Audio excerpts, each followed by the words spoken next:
in college football. After just one season and a switch to a 3-4 defense, the Aggies improved to 55th overall. The quick turnaround was not a surprise for the Aggies defensive coordinator. I expected us to be good. I thought we could have been better, in certain things. I knew, there's always going to be a growth phase in learning, the new defense.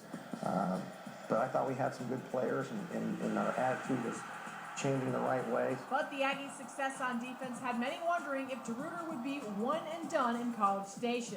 DeRuyter's name was mentioned as a candidate for several head coaching jobs. A little bit before the season was over, I think that was one of our main focuses.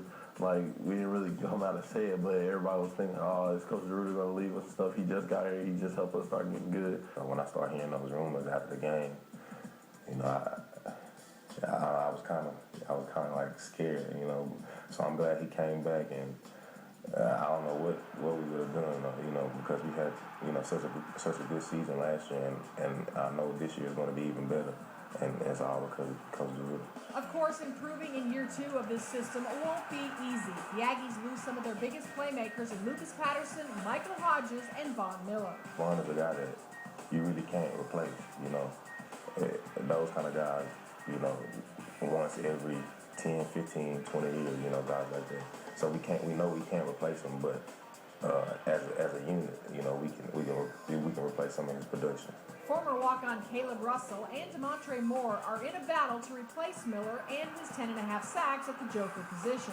Moore got some time as a freshman last season, recording 5.5 sacks while filling in for Miller, who was slowed with an ankle injury early in the season. Yeah, honestly, I do feel like I'm ready to go in there and show what I have, and not only that, I have to go in there and do my best, because if I don't, like I said, I have talented people right behind me, like Caleb Russell. He's really talented. He played late in the season, but now during the spring, we've been switching back and forth. Well, I wouldn't want to put on Demontre that he's got to fill the shoes of Von. I mean, Von's a unique player, but Demontre's had a good spring. He's got a lot of really good raw material to work with. We've got to continue to develop with him. He can be a special athlete. The Aggies' biggest improvement last season came stopping the run, finishing first in the Big 12. We should take pride in nobody being able to line up and run the ball on us. And if they don't run the ball, then that's when, on third down, Coach DeRuyter can get crazy and dial up and bring the house. While the Aggies' defense improved from 11th to 4th in pass efficiency in the Big 12 last year, the secondary is looking for more takeaways. This past year, we got our hands on a lot of balls. I mean, we didn't catch a lot of them, but this year we really got to work on catching the ball and making more plays. Because we did have about 15, 16 interceptions as a defensive group this year, but we had our hands on about 30. Caleb Russell may not only be starting at the joker position when the Aggies open up the season against SMU, he'll also have the honor of wearing the 12th man jersey. At halftime of the spring game, Russell competed against defensive backs DeAndre Thompson and C.J. Jones in an obstacle course. The winner was determined by the fans via text message, and Russell was the winner by a landslide.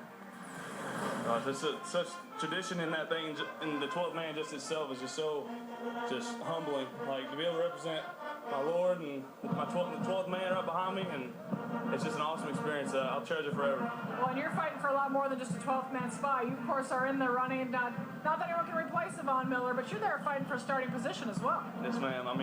Von Miller is a heck of an athlete, and it's a big role to fill, but that's where we just got to step up and I'm going to do everything I can for my team and my family, and just do everything I can for this team, and just go out and just leave it all on the field.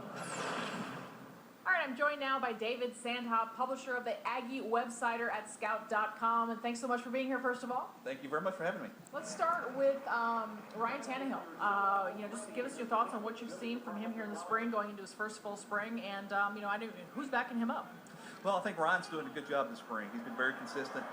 There have been a few times where he was tracking his receiver, had a couple interceptions a spring, but by and large, other than that, he's been on the money. I think that the biggest drama was at the backup position, and that really hasn't been resolved yet. That'll be resolved in the fall. You have two redshirt freshmen. You have Jamel Showers, and you also have Matt Jokel, and they've really been battling out.